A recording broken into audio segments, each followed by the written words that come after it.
record. All right, cool.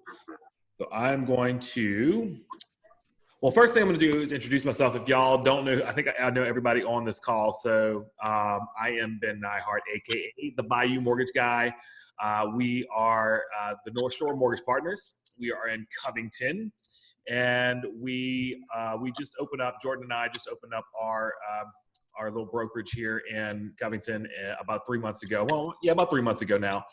And then coronavirus hit. So now we're all kind of doing these Zoom calls, which is kind of fun. I've never actually done one with this many people on it. So this should be interesting. So if I mess up, y'all are going to be my guinea pigs as far as doing a webinar on Zoom. So, but I'm looking forward to helping you guys out. And I'm going to go ahead and start sharing my screen here. This is going to be, I've done this one a few times. This is 60 days to double your pay. This is our lead generation seminar that we're doing. So let's see if this works. I'm going to share my screen here, and you should be able to see my PowerPoint. Can y'all see that? Mm-hmm. Yes. Awesome. Yes. Okay, so we're going to go full screen mode here. I'm going to drag that. Let's see. Let's do. Excuse me. I'm trying to go full here. Where's my full screen?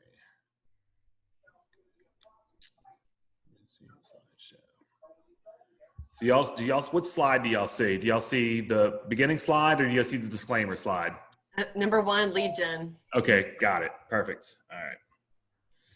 All right. So this is lead generation, 60 days to double your pay. So basically what this class is, I've developed this class. I kind of modeled it after a couple of classes that I kind of just melded together.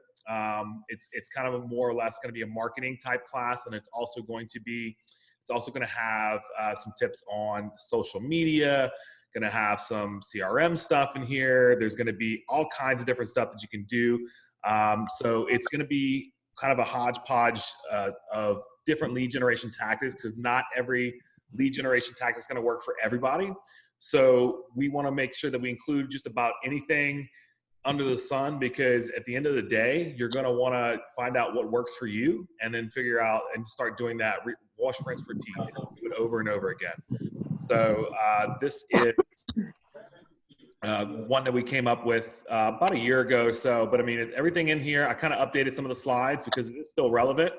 But I always start off with this slide because this is a real estate, as you guys know, I'm sure a lot of you have been in it for years. Some of you haven't been in it that long, but it's also, it's always a sport where participation is not going to get you a trophy every time. So it's not easy. Everything that you do nothing is going to replace hard work.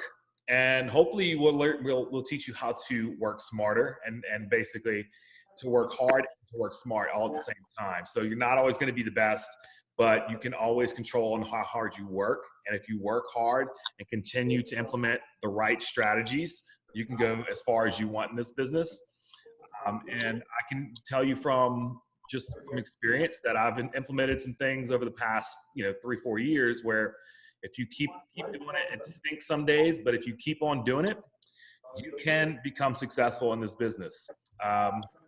So what type of lead gen are there? So obviously there's all types of lead gen. The most obvious are going to be calling people, texting people, Facebook Messenger. I like to do videos a lot. I know a lot of y'all do videos as well, but videos for me have been the biggest game changer. A lot of people, I've literally had people stop me in like Rouse's that said, man, I know you from somewhere. And they say, yeah, you do the videos, right? Because I have these groups where I have 25,000 people in these groups. So I run into people from time to time that actually know who I am. And it's crazy to me that actually people that I don't even know who I am. So also handwritten cards are really good. If you can see my screen, we did some custom cards that are, that have our logo on it. So I know Debbie does a lot of cards. So she does a really good job of that. Cards is another way that people love. I love getting cards. Like we don't do this enough, but greeting cards are always good. Handwritten cards, groups or clubs. I know y'all probably a lot of y'all in there. Open houses for sale by owners. Door to door, not so much right now. I wouldn't recommend door to door. Practice social distancing. When this is over, door to door is a lot, especially in your own neighborhood. If you don't already know who your neighbors are, it's a good way to get out, get into the neighborhood and figure out who your neighbors are, and obviously introduce yourself, let them know you're real estate, tell them that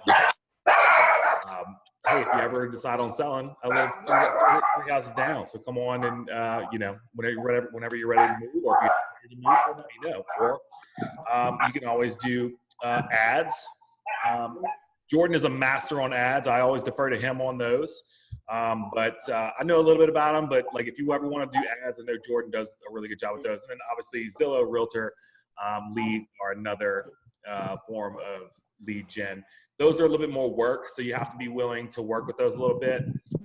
But they're always, if there's other things that don't work for you, Zillow, Realtor, leads, I'm not a huge fan of them, but that's just me personally. But if they work for you, hey, go ahead and do it.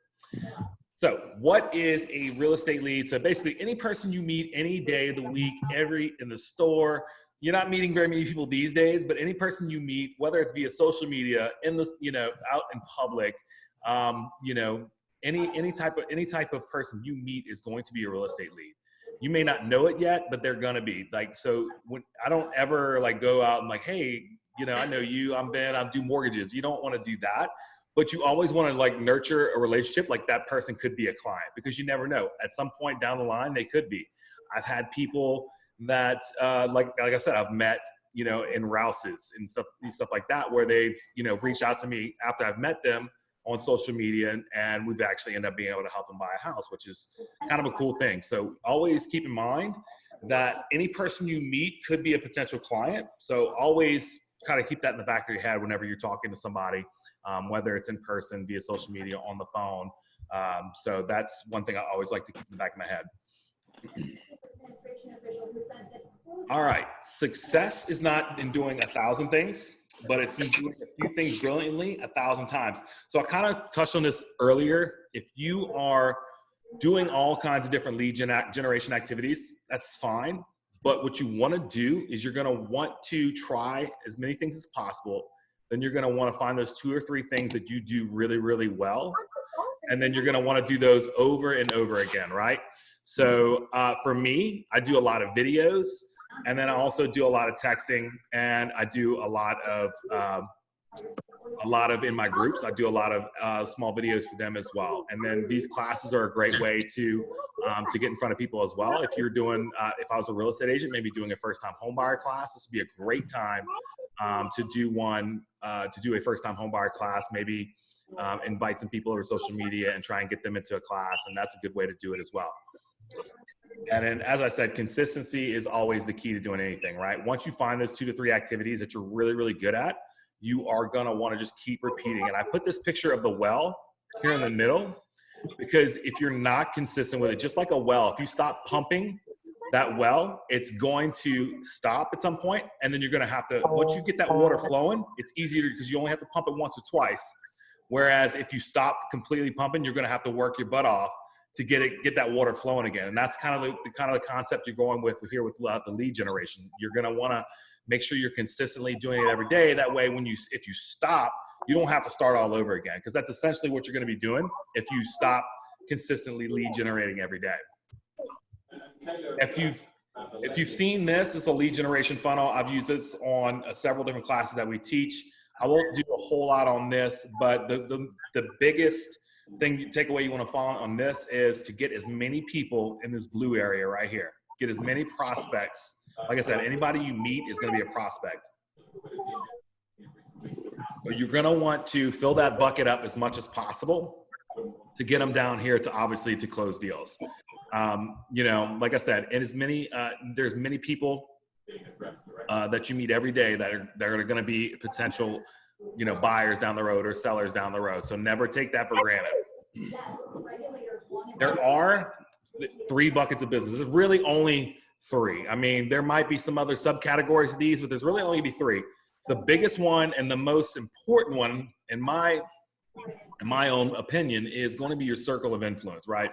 These are going to be the people you already know, people that, your friends, your family, the people you go to church with. Anybody in that circle of influence is going to be your biggest bucket of potential clients, because you already know these people.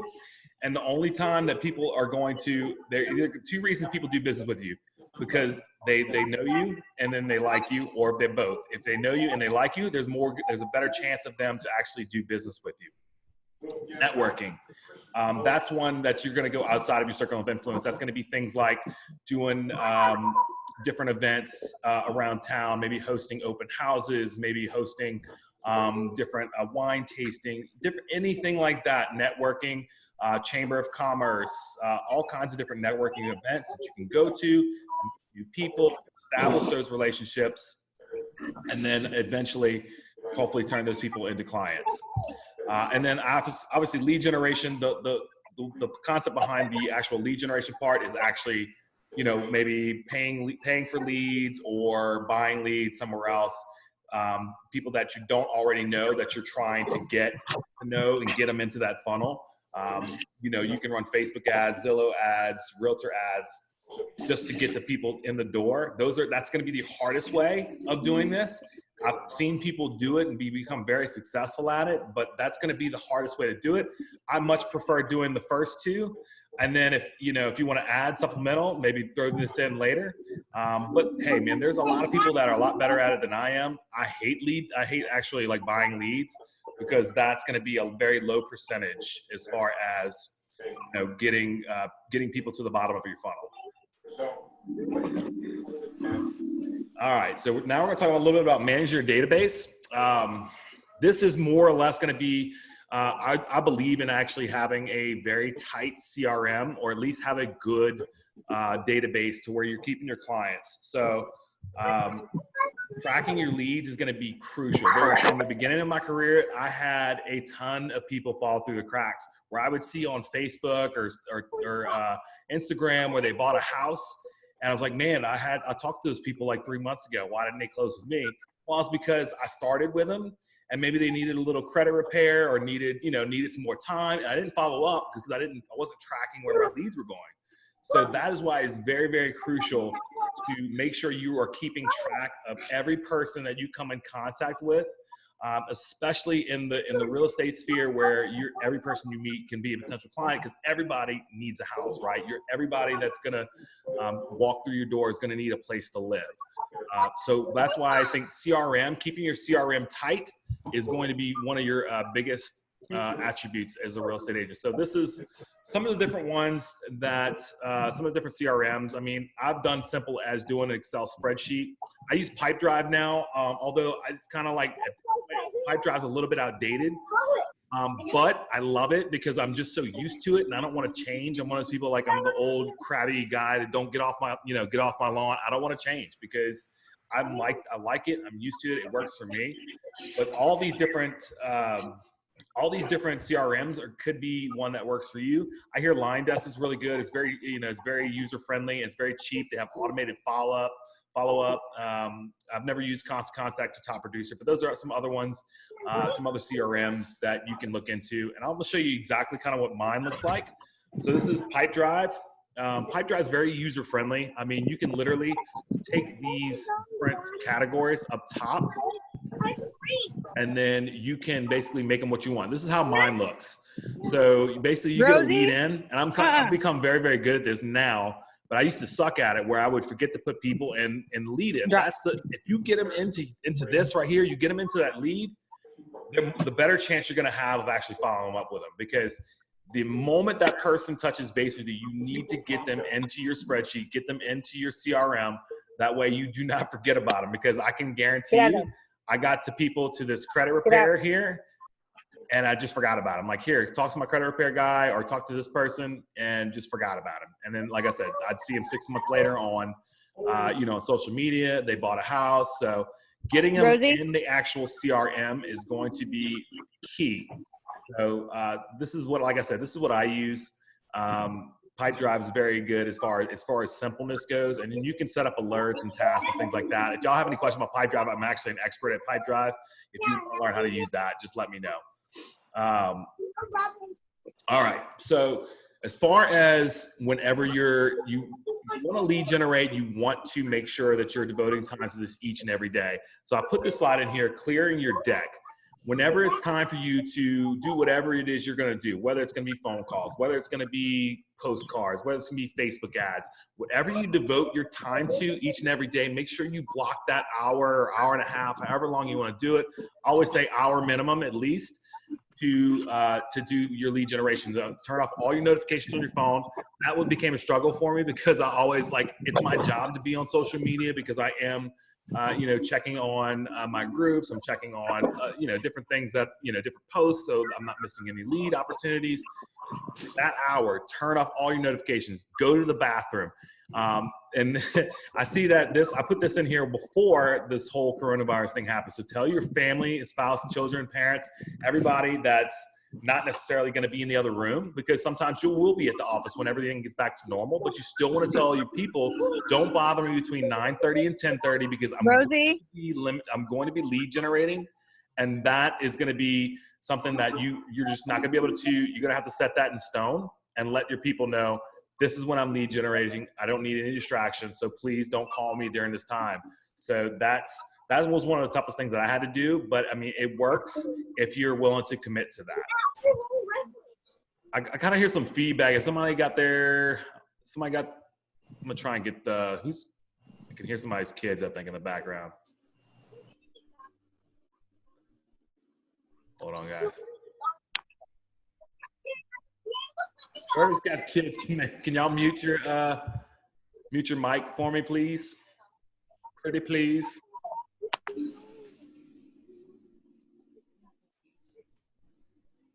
All right, that's better. There we go. All right, so methods of contacting leads.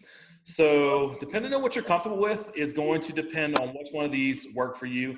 I always say phone's the best first as far as making that initial contact, right? So you want to call people, introduce yourself, let them hear your voice, let them know, who you are, what you do. And then I think after you make that initial contact, depending on who your client is nowadays, I think text is probably even better. Most people prefer text. Honestly, man, if you're not on fire, do not call me on the phone because I don't want to talk to you unless you need something and it's urgent. I would much rather you text me because I would probably respond a lot faster because when I get into my day, I want to make sure that, I'm getting all the stuff that I need done. I can respond to text a lot faster and probably get you the information you need. And like I said, unless it's an emergency situation, and I think a lot of people are like that text is going to be the way to get in touch with them. But you have to feel each person out because you never know. There's going to be, I have clients right now that are, they're older. They don't really prefer text. They prefer phone calls. I don't mind calling people if they prefer phone calls, but that's what you got to figure out with each particular lead. You want to make sure that you're contacted in the way they be contacted. And then email is the easiest probably to automate. You can do drip campaigns. You can, schedule emails and stuff like that, but emails are probably the worst as far as reaching people. And I'm going to show you why on the next slide. So text messaging versus email, you can see the difference. Like 98% of people are going to open those text messages. It doesn't necessarily mean they'll respond, but they're gonna see that at least, right?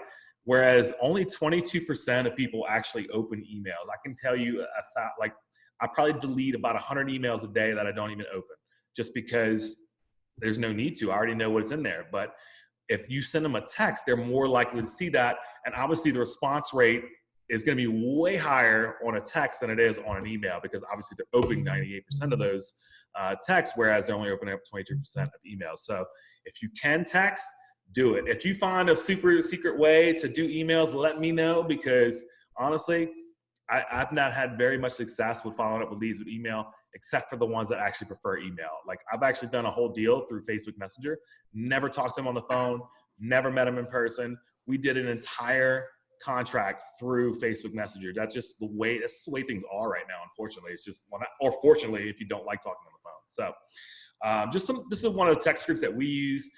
If we do Zillow stuff, this is a little bit from a couple of years ago, but just hey James, this is just your text. If you get a lead from Zillow, hey James, this is so and so. I received your application from Zillow. When's a good time for us to chat?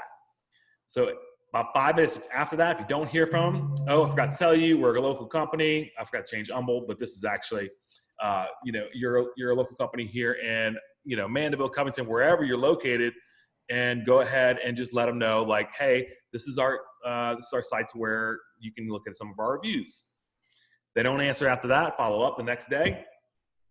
Send them a text. Hey, James, this is, just want to check in with you again. I don't mean to bother you, but still have your mortgage application upon my desk. I just wanted to make sure when it's a good time to chat. I mean, you can kind of figure out the script that you want to use on this, and this can go for real estate as well. I mean, obviously, if you are, if you're paying for leads, you're going to want to touch base with them like that, because I can guarantee you somebody else is going to touch base with them just as much fast as you will, or even faster. So the quicker you can get to somebody, and the more you stay top of mind on them, the better chance of conversion you're going to have with those leads. And then this is one that's really kind of interesting. If you can see there, like the same day, this is contact time to conversion. So this is like when you contact a person, how fast it takes to actually convert them into a sale, right? So the same day, obviously pretty high, because if you're the first, you're gonna win a lot of those, right? So that's 24%. Same week, 5%. And then as you can see, as it goes, the longer it goes out, the higher your conversion is. So that's why you're always going to want to keep following up with your leads, because you can see right here, the highest percentage is from the day of contact to the time you actually convert that lead is 120 days. That's a minimum 10 follow-ups, I would say, 10 to 12 follow-ups. Because you're going to want to be, depending on, until somebody tells me to, like, hey, man, once you go away, you're really starting to piss me off. Like, you're going to want to keep following up with them until they tell you not to. Because like I said, 120 days, 40% of the leads don't convert until 120 days. So just keep that in mind. Don't get discouraged by, people not responding. Some people are just busy. You never know. Some people may just have a lot going on. So you may not know, what exactly is going on in people's lives. So always give them the little benefit of the doubt, and just, keep in mind that it might take a little bit longer to convert some leads. All right, social media and branding. This is going to be kind of a little bit more on the obviously the social media branding, what you can do. This slide I stole from Jordan. I've used this. This is also my 10 commandments on social media. There's just so much out there that, you want to just kind of keep your social media to kind of follow these rules, and you should be good, right? So engage with others, comment on our posts. That's a good way to build rapport, and also build a great following base, because the more people's posts you comment on, the more people will actually see your post when it's time for you to post. When you post that listing, or when you post that video about what the real estate market looks like. Which brings me to my next point. Video is king right now. And even more in particular, Facebook Live is going to be more the way to go. You're going to get more eyes. The algorithms are set up to where Facebook Live is going to have a lot more viewers. So whenever possible, use video. Sell one product. I know there's agents out there that like to do Plexus or Advocare or, essential oils, which is fine. I mean, that's totally fine. But when you're on your personal page, try to keep it to one product. You're a real estate agent. That's what you want to stick to. That's what you want to make sure that people know that you do. You don't want people to get confused about, maybe, Jane sells essential oils. Does she still do real estate? Try not to confuse them. So, and then also telling your story, right? Sharing other people's stories will not get you anywhere, right? You want to make sure you're telling your own story. Sharing articles is not a bad idea, but if you're going to do that, make sure you put your own spin on it. Take that article and put it in your own words. Keeping it classy 24/7. I mean, hey, look, we all from time to time probably post some stuff we're not really proud of, but as much as possible, try to keep your posts classy. Try to make sure that, because if you write something that's political, you're going to offend 50% of your people out there. More than likely, you're going to offend somebody. And then always try to give back through social media. I know a lot of y'all, I know for sure, like Debbie and Albert, they do a lot of giving back to, I know that right now they're doing cooking and stuff like that. Posting about stuff like that's awesome. It's not tooting your own horn. It's not like you have to do it, but it's great to see other people give back to other people. That's what people want to see. They don't want to see, okay, some people want to see your cat. Some people want to see your dog.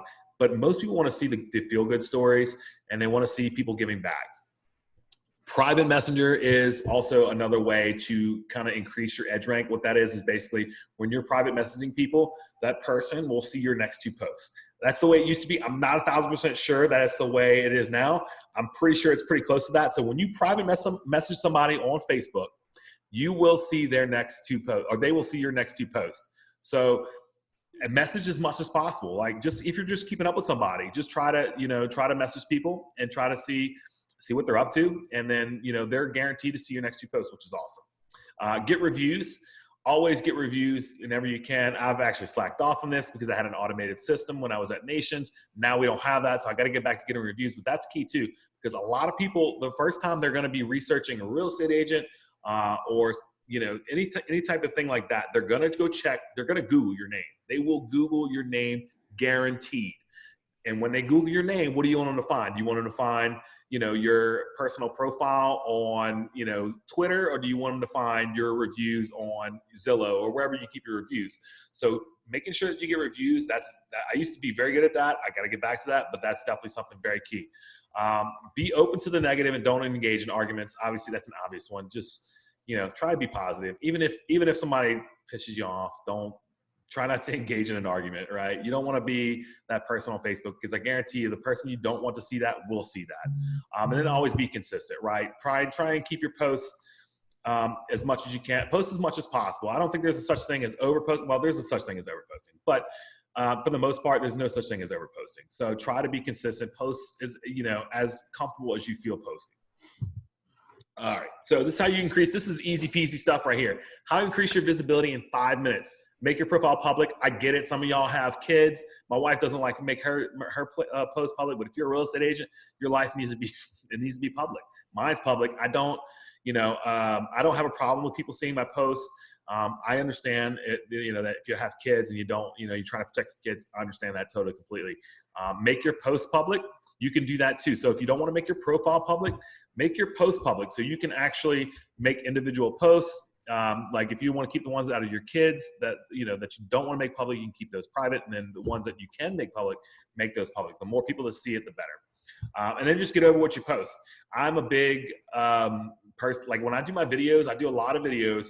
I don't ever watch them because I don't like the way I sound. I don't like the way I look.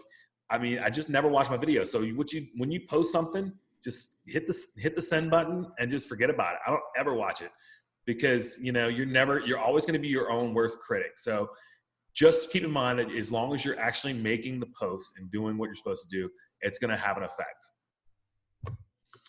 All right, here's the 5-minute social success strategy. I spend about 10, 15 minutes every day, at least writing on, wishing the people that are in my friends list, wishing them a happy birthday, or if I have a memory that pops up, or like somebody that bought a house a year ago. I had a friend of mine that had their house anniversary a year ago yesterday. So I'll reach out to him, happy house anniversary.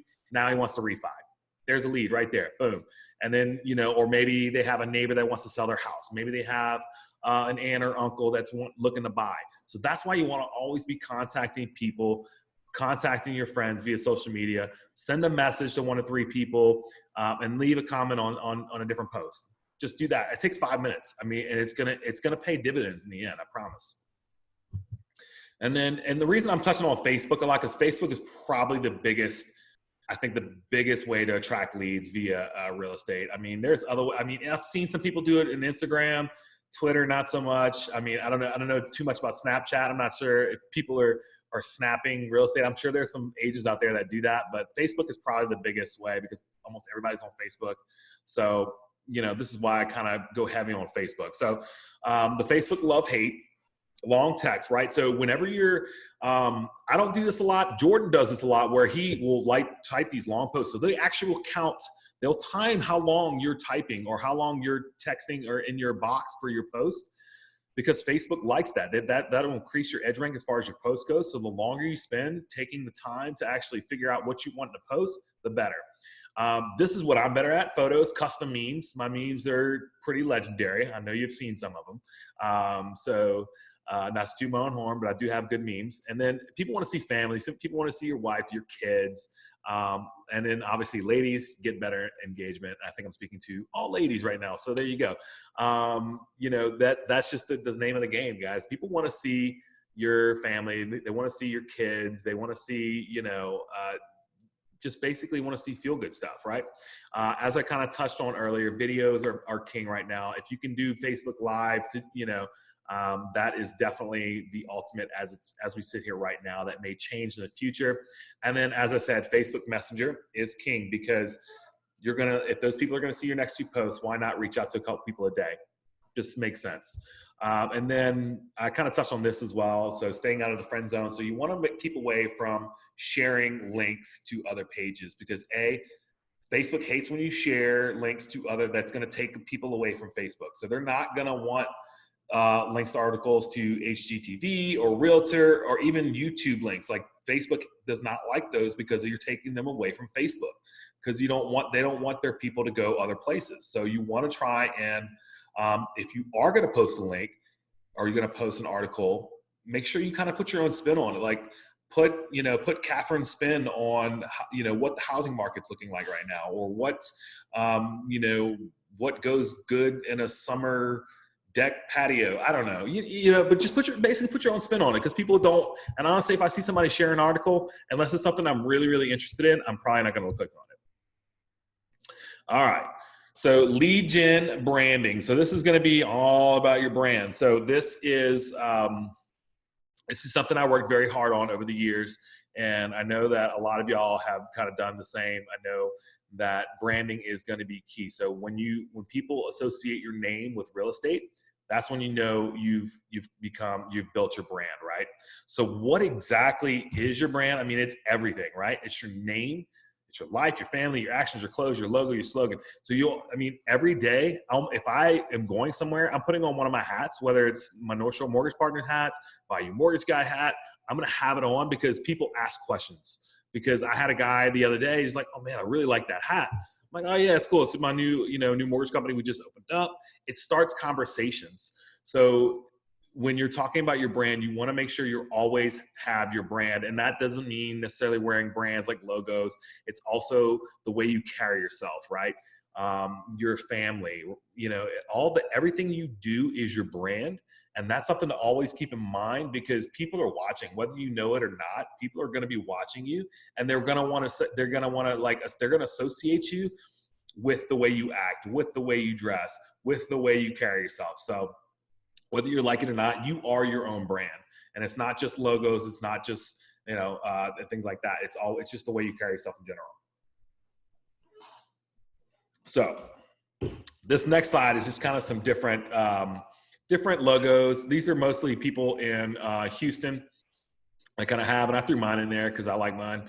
But it's mostly realtors that have different brands and build. This is actually a friend of Jordan and I's.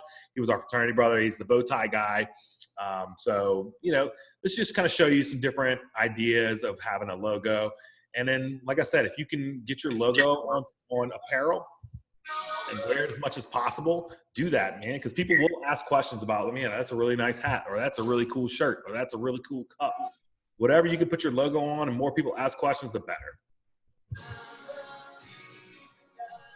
All right, who's got music on? Do that right there. All right, so here's some of the tips, tricks, and stuff that I use or have used in the past. And like I said, not all the stuff's going to work for you guys, but it could, one or two of these you can take away and use this, and it might be life-changing for you. This is one I did a few years back. Well, almost a little over a year ago now. So I had an accountability partner in Texas. So we basically said that you're going to lead generate today, whether it been phone calls, whether it been, text, whether it been, whatever, you had to touch 10 people a day, right? If you didn't do that, that person could cash a check that you wrote to somebody you really didn't want to give it to. So at the time, this Elizabeth Warren campaign fund, I don't know why I picked that, because it just popped in my head. And, I wasn't a fan of Elizabeth Warren. I actually think she's pretty cool now, but that was like almost a year or so ago now. I still wouldn't have wanted to donate to her campaign fund. Either way, you got to pick an amount that would actually, hurt. It might be $250, it might be $100, might be $50. but it's just another way to keep yourself accountable. Find an accountability partner. And basically, if you don't do it, they can cash this check. This check was cashed like 2 weeks later, by the way. Or at least it was sent off anyway. I lost that check in about 2 weeks. It wasn't cashed until like a month and a half later. All right, so setting daily goals, right? I do this every day. So if you ever come to my office, you'll see this every day. You will see this because I always have a list of stuff that I'm going to do. It just helps me know what I have to get done for that day. 99% of the time, I won't even get the whole way through my list. But what I'll do is I'll make sure that whatever I have left, I'm going to put it at the top of my list for tomorrow, unless there's obviously some stuff that's going to take precedence over that stuff. But making lists is a great way to actually make sure you get, stuff done. So one of the biggest things that I picked up over the years was, this is a book that I read a couple of years ago, Eat That Frog by Brian Tracy. It is basically eating a frog to start your day is the concept of the book. So basically the concept is getting your hardest tasks. Basically eating a frog is, I guess that would be a hard task, is what the concept would be getting that done out of the way. And then the rest of your day is lagniappe, right? So once you have your biggest task, the most important task of the day done, the rest of the day is like lagniappe. You've already lead generated for the day. You've called those 2 clients that you needed to call, even the ones you don't like that are just, a pain in the butt to deal with. You get those done, I promise you will feel better the rest of your day. So eating the frog is basically kind of the concept of getting those A tasks done first.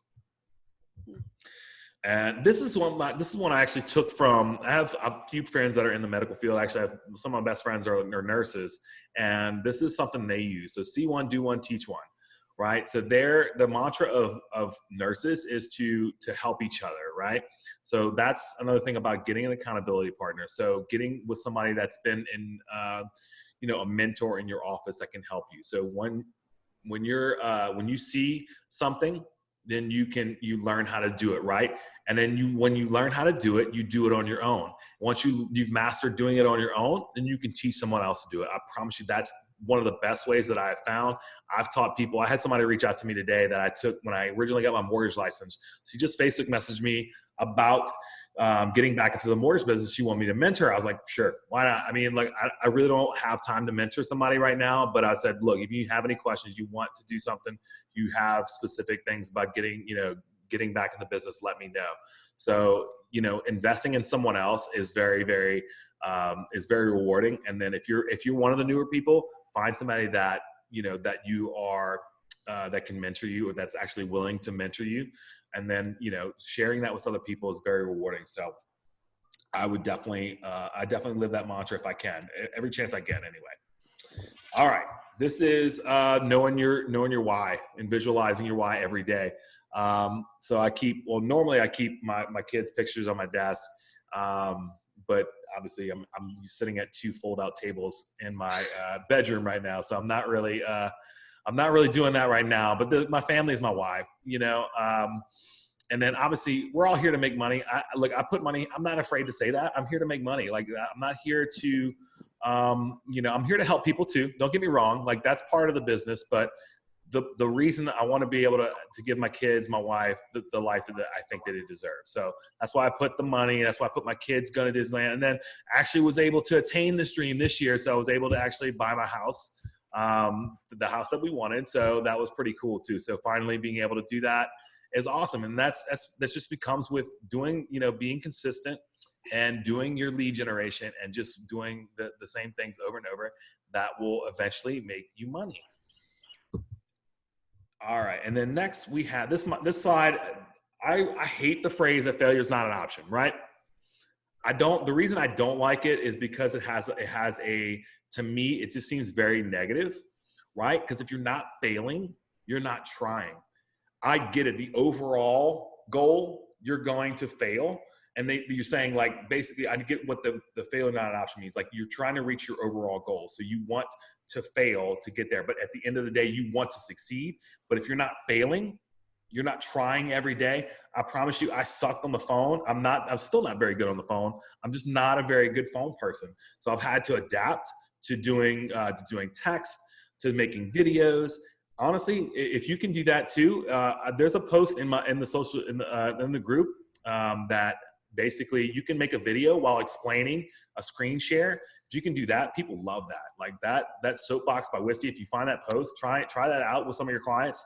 That stuff works like gold, and you never actually have to talk to somebody on the phone. So I've had to learn different ways, but you're gonna fail. That's just the nature of real estate. Like, I was talking to Jordan earlier today about, this whole coronavirus thing. And I firmly believe you're going to see a lot of real estate agents. There's going to be a lot less of y'all that are going to be by the end of this they're going to go back to like 9-to-5 jobs, or we're going to lose some people. I can almost guarantee it, just because of that's just the way we're going to hit a little rough patch here. But if you can stick with it and keep lead generating and doing the stuff that you're supposed to be doing, you're gonna be the one that's gonna come out on top at the end of this. So definitely fail, but it's definitely an option. All right, this is this is an old slide too. I was planning on writing a book, so the new book is not coming soon, y'all. I'm just letting you know. I tried to figure out. I was going to write a little book for real estate agents on finance. So what I've decided to do instead is we're going to make some videos on what my book was going to be about, because I do have the outline of it. But the point of this is being an expert in your craft, right? When somebody asks you, I'm not saying you have to know the answer to every question, but at least present yourself as an expert, right? I don't know the answer to every question, but I'm gonna make these videos. I'm gonna make posts about things that I know a lot about, and I'm going to try to present myself as an expert. And you guys should probably do the same. Like, you don't have to know everything. So keeping up with the market, developing a marketing plan, going to classes like these are going to help you become an expert. And just being an expert on paper is almost as good, right? You don't have to know the answer to every question, but if people perceive you to be an expert, that's pretty much half the battle right there. So getting comfortable being uncomfortable. This just kind of goes back to, dialing or texting or doing videos, different lead generation things. You're going to be uncomfortable with doing these at first. So just learn that you're not going to be comfortable with it. I know, Sharice, we talked about doing videos for a while, and you finally did them. And I think that you had a really good, you've had some good videos. I've been watching them. You've grown a lot. So, and I know you weren't comfortable with them at first. So yeah, if you wouldn't mind, just tell some people about like your kind of like what you struggle with, and then what kind of got you over that hump. Yeah, I don't mind. Well, one thing you have to remember is, my dad says everybody's got a PhD in TV. So we watch TV and we watch people with these really professional videos, and we're like, whoa, I don't think I can do that. So for me, I just had to realize, hey, I'm going to put myself out there. It's not going to be perfect. And maybe initially won't get a huge response, but the more I do it, the more, I was hoping I would get better at it as time goes on, and I think I have. But for me, I think just doing those first couple of videos really helped me, because I got such a good response from people I knew, and then I started getting leads from people I didn't know. I remember one video I did, I went live. I taught like a quick mini course on do you need credit to buy a house? And it's really had more to do with the mortgage side, but it was something that everybody needs to know initially. So I didn't go too deep into it. I just kind of did something really general. Mm-hmm. And on that one video, I got a call from a guy who said, hey, I've actually been following you for 6 months, and I just saw your video today. And it made me decide to call, because I felt, based on what you said, that maybe I could qualify now. So like, the whole point is, as you do it more, you're going to see results, and the results are really going to motivate you. So I would advise anybody, just put yourself out there. Like Ben said, try to pick a topic that you feel really comfortable talking about. And I just happen to know a lot about finance because of my background, but that might not be your strong point. But pick something that you really feel like you could dominate confidently, and you will see some results. Like, maybe not immediately, but you're going to get leads. And like Ben said, people are going to tell you, hey, I know you, and you're like, but I don't know you. And it's pretty thrilling. So, yeah. And if you're a ham like me, you're just going to gobble it all up. So, yeah. But yeah, Ben, you do an awesome job. And just watching you like really inspired me to get on my zone and say, hey, you know what? I think I'm going to try it. So, and yeah, it gets easier the more you do it. There you go. Perfect. That's exactly the point I was going to make. So thank you for taking that slide for me. I appreciate that. Yeah, sure. I don't have to do that. But that's the whole point of it, right? You're going to be uncomfortable. You're gonna not, like the way you look on camera or the way your voice sounds, or, or you're not going to feel comfortable posting something, but just do it. Just do it. And I know these slides are kind of all over the place. I made this PowerPoint over a year or so ago, and I never actually put them in any kind of order. But look, I'm hoping the hope behind this is that you take one or two of these things and you implement them, or at least try them and do them, and try them and do it consistently. Because at the end of the day, no one of these things are gonna life change your business. What's gonna life change your business is going to be taking 2 or 3 of these, doing them every day, and then you're going to see results. So I apologize about the all overness that this has. So time blocking, I don't even really time block that much. Honestly, what I mostly focus on, it works for other people, and that's why I put it on here. I kind of make sure that I get the stuff that I need to get done first, and then from there, I just kind of work through my day. But sometimes time blocking or activity blocking works for people. It doesn't really work for me. Because it kind of keeps you in that non-squirrel mentality, right? So you want to make sure, like, every time a squirrel comes along or an email comes along where you have a problem, you're not chasing that squirrel, where you're kind of keeping your stuff in order. I just can't do that. It's just not my personality, but it may work for somebody else. All right, so this is kind of goes back to tracking your leads, like we were talking about earlier in your CRM. I had a bad habit of this. So tracking where your clients come from, because at the end of the year, this is very, very important. Knowing your numbers, where your clients come from, is huge, especially for you guys, because you're going to want to know at the end of the year when you're doing inventory, like, okay, so I got 2 from Zillow, I got 10 from my Sphere, I got 4 from social interaction. And then you want to know where your numbers, where your clients are coming from, so you can do more of where you got the most of those clients from. So keep track of where your people come from. And I know in my CRM, you have a little, you could put all kinds of information in there, and you could actually put where the lead actually came from, which is beautiful, because you, at the end of the year, you can kind of take inventory, like, okay, so here's where my leads came from. Here's all of my closed deals. Where did they come from? And then you can basically take that, drill down, and then do that activity where you got the most of those, and double down on that, triple down on that. All right, this is kind of a weird slide, but this is more or less, so give something up, something of time. So the reason I put Game of Thrones on there, this was back when Game of Thrones was about to come back on, I think. So I was catching up on Game of Thrones before season 8 came out. It was highly disappointing, by the way. If you haven't seen Game of Thrones season 8, it's not really that worth it. But anyways, no. So I did like a whole weekend of just watching Game of Thrones when I could have been, I could have been lead generating, or could have been working on my business. So whenever you're thinking about, you're doing something and it's not really something you should be doing, or something, obviously you need to take leisure time. But if it's something that you could be doing, working on your business. So basically the point of this is if you want to give something up, something with time, something of value to build your business, that's something you have to do. That's something you have to devote your business to. Devote to your business is time and resources and trying to build your business. So that's why you see the Game of Thrones slide. I definitely vegged out on a couch for a weekend, and I probably lost out on this business, because time essentially in this business is money. So follow-up game is going to be something that, it took me a while to figure out my follow-up game.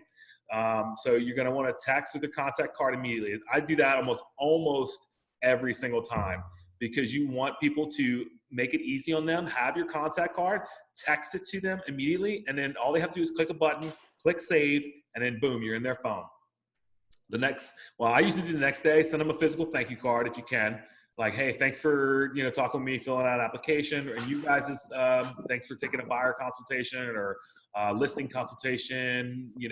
Send them a card, send them a recap email that same day too. Just, hey, I want to make sure you had my email address. If you need any further correspondence, just respond to this email. And then as that goes, add a calendar follow-up on Monday, and then draft and schedule another follow-up email. So follow-up is going to be key, because you're going to always want to stay top of mind on these people, because I guarantee you, there's going to be when people are ready to buy or sell a house, there's going to be a ton of people that are going to be contacting them, especially if they put it like on social media, or if they talk to a friend or a family member. They're going to talk to somebody else, and that person or that somebody, a friend of that friend, is going to know somebody that does real estate. And that's why it's always key to stay top of mind. All right, so this is another kind of thing that I use. I don't really use it as much as I used to, but it is theme days. All right, so marketing Mondays. So mine, I usually do motivational Mondays. I haven't been doing them lately because, I just haven't been doing them. But anyway, you can do any type of theme days. It's basically to consistently keep you on top of your lead generation, right? So marketing Mondays can be something, posting, different, video about what the real estate industry is doing, or what the local community is doing. Something that keeps you people top of mind. It keeps you with people, with you as top of mind. Taco Tuesdays, it's not really actual Taco Tuesdays. It's basically, you can do these however you want, but Taco Tuesdays is having a meal with somebody else. It can be a fellow real estate agent. It can be, a title rep. It can be an insurance person. Heck, it could even be a mortgage person if you really wanted to. But that's just something to have a meal with somebody else, so you get other people's perspective. How's your day going? How's your week going? How's your business? How's your kids? How's your family? Whatever. I mean, social interaction before Corona is something that's going to be very key to your business. And this is going to be our norm for a little bit, like having these Zoom meetings, which I actually kind of think is kind of cool, because I can sit in my chair and talk to people, but social interaction, having a meal with somebody, is something that will definitely, I think for sure is going to help build your business, right? All right, Wednesday Wisdom. I used to do a lot of Wednesday Wisdom post videos. You can do whatever you can do, where you at Wednesdays or whatever. But the point of the theme days is just so you have different things that you're going to be doing, scheduled out activities that you're going to do every day. Think of yourself Thursday if you want to go to the spa, or want to do something like that. And then Follow Up Friday is one that I do with, it's religious at this point. So Follow Up Fridays, and this is something you guys can use as well. You take all your leads from that week, or people that you've talked to that are interested. Hey, this is Ben. Just wanted to make sure that, hey, if you're interested in going to look at houses this weekend, or if you were ready to do that listing consultation, just following up with you. Wanted to make sure you didn't need anything. If not, have a great weekend, blah, blah, blah. So any pre-approved buyer that I have, I'm touching them on Friday, because I know for sure they're probably going to go, they're either going to go look at houses, or they're going to be shopping online. So I want to make sure that they don't get, they don't lose sight that, hey, I'm their lender, right? Because I've definitely lost people from, to other lenders because, maybe I didn't respond, or maybe I didn't reach out for a little bit. So I'm reaching out every Friday. I don't care if it's been 2 years since we got you in the pipeline. Okay, maybe not 2 years, 2 months is probably more like it. But if it's been 2 months, I'm gonna still touch base with you. Just make sure you're still, I'm still top of mind with you. And man, I can tell you from experience that people that I put into the pipeline 4 or 5 months ahead of time, maybe didn't buy a house, 4 or 5 months later. So it's something you really need to consistently do. So I always use Follow Up Fridays, because usually weekends is when people go shopping for houses. So, all right. Be interested and not interesting. This is more something like to the point where be a good listener, especially with you guys. I mean, I know I'm kind of bad at this too. Sometimes I like to talk a lot. So, but basically the point of this is just kind of to get other, listen to everybody's story. Listen to, if you have a buyer consultation, listen to their story, listen to what their hot buttons are. And then use those, right? If somebody's telling me like, hey, I really want to be in a certain school district, or want to, have a half bath or outdoor kitchen, use those, listen to them, see what their wants, ask questions, what their points of pain are, and then use those to kind of, to help them understand that actually, hey man, she's listening to me. So she must actually have an interest in what I'm saying. So, and I reach out and touch someone. I just thought this one was kind of cool. It's just basically to remind you, look, when you're talking to somebody on the phone, it may be somebody you haven't talked to in years. It may have been somebody you have, you haven't had an established relationship with, but it's just a reminder to reach out and touch someone. Just do it. And I'm not necessarily saying it has to be by phone, reach out and touch somebody by, send them a card, send them an email. I mean, send them something. Reach out and touch someone, because I guarantee the more people that you talk to, the more you're going to uncover that these people need your help. And then attending an event out of your comfort zone. Obviously, we talked about comfort zone, but attending events is, not right now. And I've had to adjust a few of these slides because you really can't do a whole lot of there's no events really going on right now. But when we do get back to normalcy in life, attending events outside of your comfort zone, attending, a wine and cheese when you don't drink, or attending a rodeo when you don't like cowboys. I don't know, but this is the point. This is how to get you out of the comfort zone, attending an event, meeting new people, meeting people in your circle that you're not outside of your circle that you're never going to meet if you don't go to some of these events, right? Telling everyone what you do. This is something I did at the beginning. I took about 20 or so business cards, and this could be something, if you're kind of relatively new in the business, you can do this. You can take a stack of your business cards, mail them to 20 people that are in your circle, and say, hey, I just wanted to write you a quick note. Here's some of my business cards. If you know anybody is buying or selling or would like to buy or sell a house, please give them a card. That way you're telling people what you do, and you never know. Some of these people, I did that when I first began, and I think I got at least two people that ended up doing a mortgage with me. But letting everybody know, if people don't know what you do, that's one of the biggest things. Well, people won't use you because they don't know what you do. So let people know that you do real estate. And you know what? You can tell them till you're blue in the face by posting it on social media. But if they don't know what you do, they're not going to use you. That I can guarantee. All right. So this kind of follows up on the next slide. So trust, like, know people, or there's only 3 reasons. Or first, people have to know you, right? So if they don't know you, they're definitely not gonna use you as a real estate agent. All right. Now, if they do know you, if they don't like you, they're not gonna use you as well, right? So you got to get people to like you, and then once you get people to like you, you have to get people to trust you. So that's kind of the pyramid. If people don't know, you can't move to like, right? You have to get people to know you first, and then once they like you, then you have to get them to trust you. And a lot of times when real estate agents, I think more or less on the listing side than buyers agents, they have to be able to trust you in order to list their house with you, just because that's a big transaction. You're trusting somebody to sell your house and hopefully sell it for top dollar. So the know, like, trust thing is always key. So that's why you want to get to know as many people as possible. All right, my wife told me to take this slide out. I kept it in because I like it. It's a baseball slide. So basically it's batting 400. Don't let the fear of striking out keep you on the plate. It's basically just saying that you're gonna have to keep swinging, right? You're gonna strike out sometimes. You're gonna figure out what works best for you, whether that be phone calls, whether that be Facebook ads, whether it's videos, whatever it may be, keep doing it. Do not give up. I promise you, there is a pot of gold at the end of that rainbow. It's just a matter of just keep consistently doing what you're good at, figuring out what you're good at, and consistently doing it. So don't let the fear of striking out, keep you from swinging. All right, this is one I had a lot of trouble with. This is more or less just kind of a tip. The shiny object syndrome.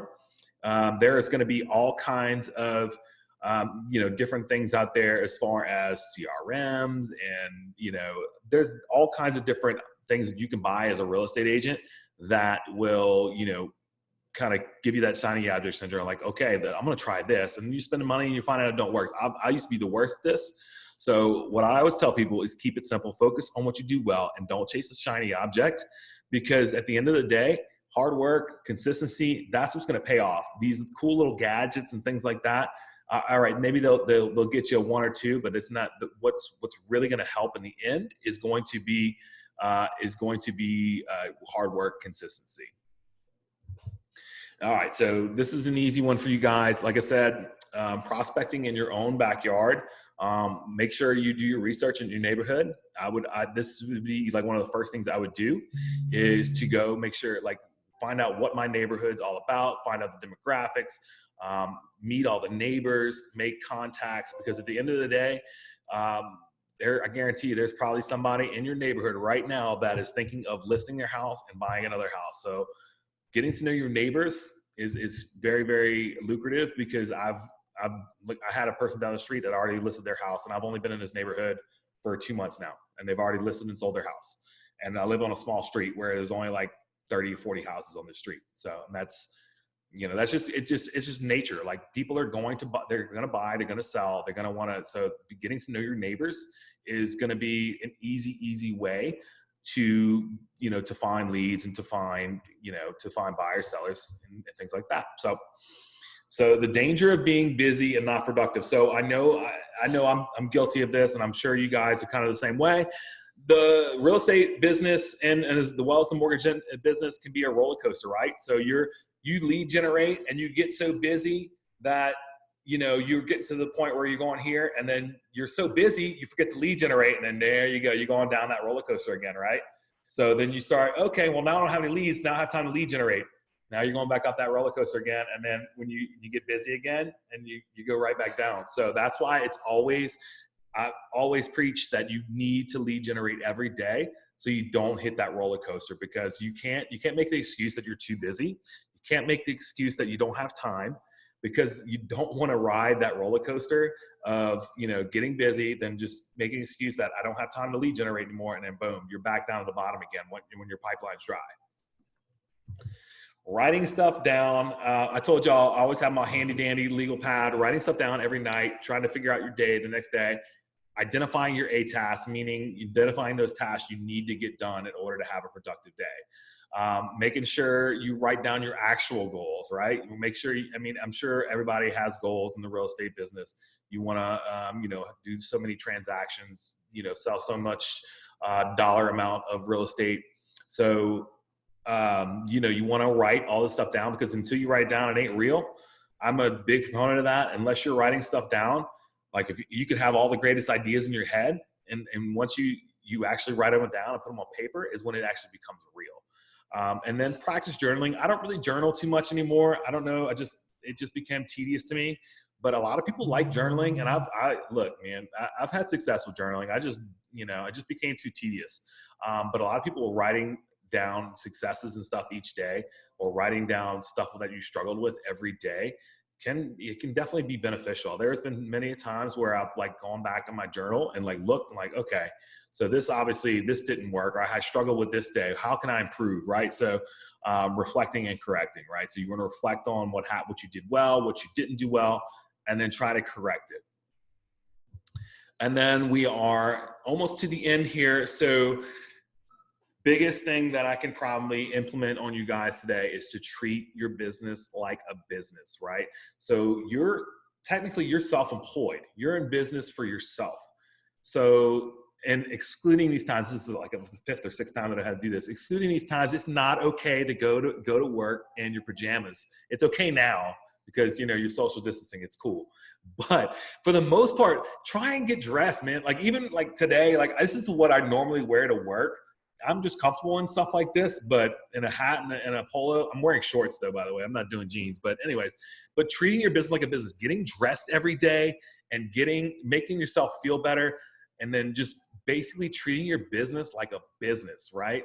There's so many people real estate agents that I see that will just, they won't treat it like a business. They're basically just kind of well, I'll do this when I get to it, or, and you're not going to have success that way. You might have success for a little bit, but you're not long-term, you're not going to. Lead generating Monday through Friday, figuring out those few tasks that you are awesome at and just redoing it, doing it, wash, rinse, repeat. And I always tell this, even if you are a part-time agent, I get that you have to have a second job until you can go real estate full-time. There's no such thing as a part-time real estate agent. You have to be all in, whether you have a part-time job or not. There's no such thing as a part-time real estate agent. You have to be, if you want to be a real estate agent, you have to be all in, right? You can't just say, well, I'm tired today. I got off my other job. I'm not a real estate agent today. No, you're a real estate agent. If you want to be successful in this business, you have to be a full-time agent, even if you do have another job. And I get that. I know a lot of single moms that are real estate agents that I don't even know how they do it, but they're very successful. So if they can do it, and my wife has been staying home with the kids, and I can imagine having to do something else besides that. So really there's really no excuses. There's people that do stuff that have other jobs and that can do this. And I know, like, if you put the work in, you really want it, you can do it too. So, well, that's pretty much all I got, guys. I just wanted to thank you all for that actually showed up to the live class. And I really do hope you guys learned something. And you can always reach out to me, via private message. I think all of you probably have my cell. And just let me know if there's anything I can help you with. I would be more than happy to do that. And that's pretty much it, guys. I got, if y'all have any questions, feel free to ask. But if not, I can talk to y'all on the side later.